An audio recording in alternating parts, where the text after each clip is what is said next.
Hey, fifth graders. All right, so this is going to be lesson 9.5 in your Go Math book. I'm sorry, 9.4 in your Go Math book.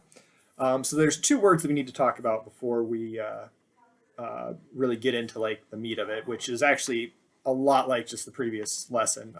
The only difference is you're going to connect the dots at this point. So the two words that you want are a scale and an interval. So here I've kind of put up some definitions of them.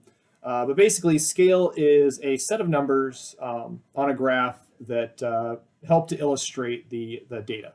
Um, Really, what it is, it's the numbers on the side of the graph. That's what it is. Also, you can have the numbers on the bottom of the graph are also part of the scale. In this lesson, you guys are going to be picking your own scale. So you could have a scale of, if we were measuring height of fifth graders, right? Well, we could have a scale of, you know, 1 to 6 if it was by feet, and we would just measure all of you and then figure out where you fit on that scale, um, or on that piece of information. And then we'd say, student one, student two, student three, and then we'd graph it all out. If we were doing rainfall, which is one of the examples that we'll look at here in a little bit, if you have between like 1 and 10 inches of rain falling on each of the days, then you might say, hey, my interval or my scale is going to be from 0 to 10. If you are in a place that's getting just, torrential downpours all the time, it might not make sense to have from 0 to 10 because you might be getting 20 inches of rain a day if it's like flooding kind of situations. In which case you would want a bigger scale. So maybe you would go from 0 to 30 or 0 to 40 or something like that, where you can fit all the information in. But basically, it's just the numbers on the side where the information can fit in.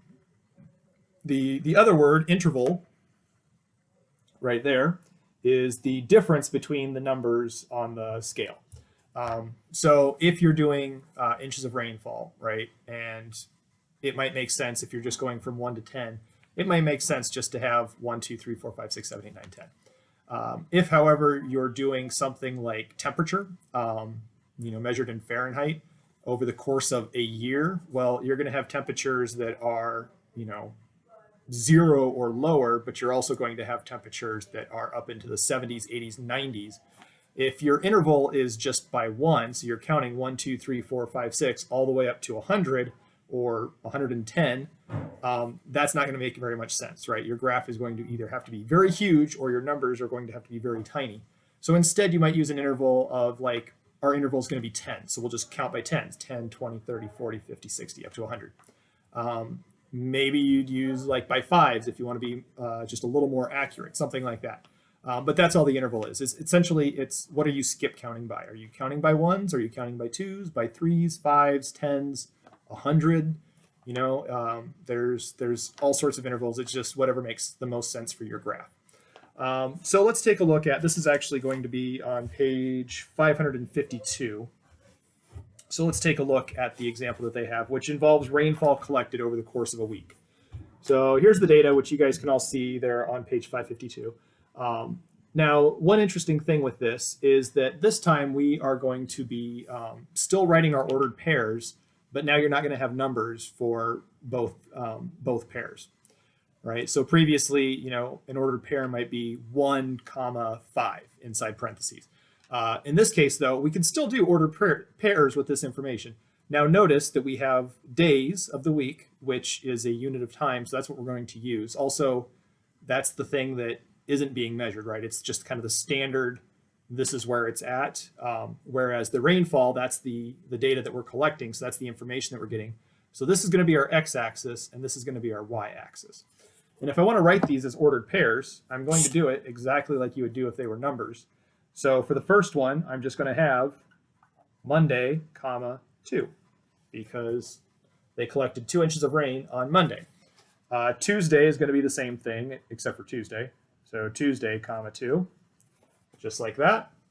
And then we'll just keep going from there. So it's going to be Wednesday with 3, Thursday with 6, and Friday was 8, and Saturday was 9, which I'm running out of space here, but that's all right. You get the idea. Okay, so it'll look something like that. Basically, just know that you don't have to use numbers for your ordered pairs. It's okay to use words too if that's what you're using in terms of your intervals. So now how do we graph that? Well, you have to draw your own graph in this case. Fortunately, they give you some graph paper. And so I picked a scale of from 0 to 10 because all of our rainfall information falls between 0 and 10. My interval is just by 1, right? Because it's pretty easy to count from 1 to 10. And then here along the x-axis, I'm just going to use the days of the week. So we're just going to go Monday, Tuesday, Wednesday, Thursday, Friday, and Saturday. And notice that my days of the week are a little more spread out than my numbers. That's not a big deal. So they give you graph paper in your little booklet, or at least there on the page, they give you kind of a little graph thing. It's okay to skip spaces if you want to give yourself a little more room, spread things out a little bit. That's totally fine as long as you're consistent. So don't skip 2 spaces between 0 and 1, and then 1 space between 1 and 2, and then 4 spaces in between 2 and 3. You can't do that. You got to be consistent. But as long as you're consistent, anything is fine.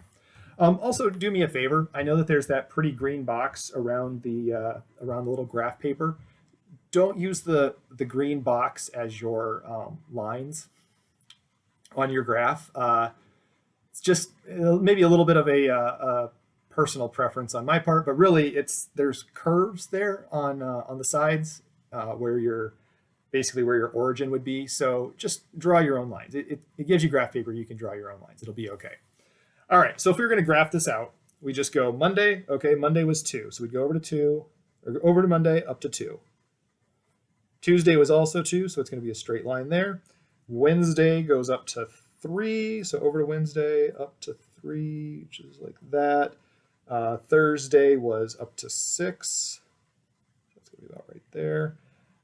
Friday was at 8, so kind of like that. And Saturday was 9, so something like that. And I apologize, I know this isn't super straight. Oh, you can't even see it. Okay, so it looks like that. Sorry about that. I was drawing it down a little lower where I could actually support it. So it's going to look something like that. And then, because this is a line graph, you're going to go ahead and connect the dots. All right, so it'll look something like that. Not a very good line, but that's okay. Notice that I don't have it going from 0 to Monday, okay?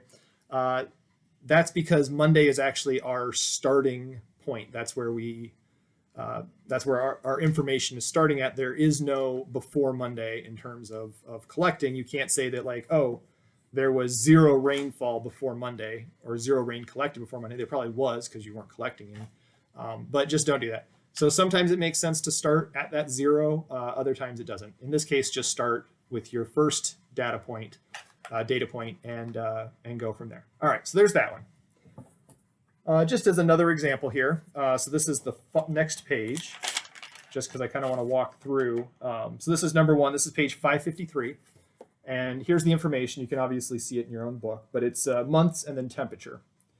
And the thing that I really want to talk about here is number 1, which says what is the scale and interval, or what scale and interval would be appropriate to make a graph for the data. So in this case, there's not really a wrong answer. I mean, as long as your numbers exist in there, it doesn't make a whole lot of difference. If you look at the data that's been collected, right, you go from 40 all the way up to 70. So you want some sort of scale that includes the numbers 40 all the way up to 70. So you could say, hey, I'm going to have a scale that runs from 0 to 80. It could go from 0 to 100. That's totally okay because both of those scales include 40 through 70, which is the important part. As far as intervals go, it's, again, kind of up to you. You could easily do, 5s or 10s. In this case, if you do by 5s, it might be might have to squish it in a little bit. It depends on how much, if you're using their graph, which is not very big, it's going to be a little squishy. If you try to do it by 5s, you'll be really cramming them in. But doing it by 10s is totally fine. You could also even do it by 20s. Like that would totally work. So there's that. In addition to that, one other thing that it does come up. Okay, so notice that we've got, if we did say, let's say we do from 0 to 100, right? Our first piece of data is at 40. So it's almost halfway through that grouping. So one of the things you can do is when you're drawing these, right? So here's our graph, right? So we could say, okay, that's 0, and up here is 100. But it'd be kind of hard to squish in 10 things there, and I really only need from 40 to 70. So what I can do is I can put this little, it's kind of a little squiggle. Looks something like that. But basically it's just like a break in the line. And what that says is yes, this line should go all the way from 0 up to somewhere, but we're going to say that it goes from 0. Really, it's what it is we're skipping all the numbers between 0 and 30. We're just going to start at 30 because that's the part of the graph that's interesting, right? Is everything above 30. Okay, so then we could go 40, 50, 60, 70. Oh, in this case, my graph's not big enough, so I'm just going to say it goes up to 80. Okay, so this scale would be from 0 to 80. All right, and again, because I have that little squiggle there, that's just telling anyone who looks at this graph, hey, assume that like it goes all the way down, but the information isn't important down there because we don't use that.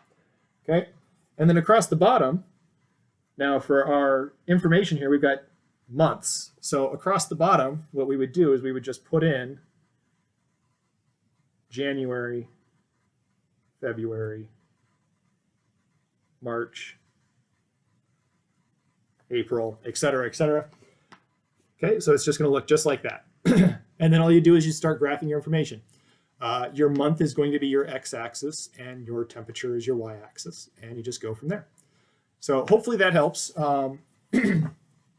Again, if you guys have questions about this, always feel free to either send me an email or have your parents send me an email. You can send questions through Google Drive. Just share a document with me that says questions as the document title, and then just ask whatever question it is that you have.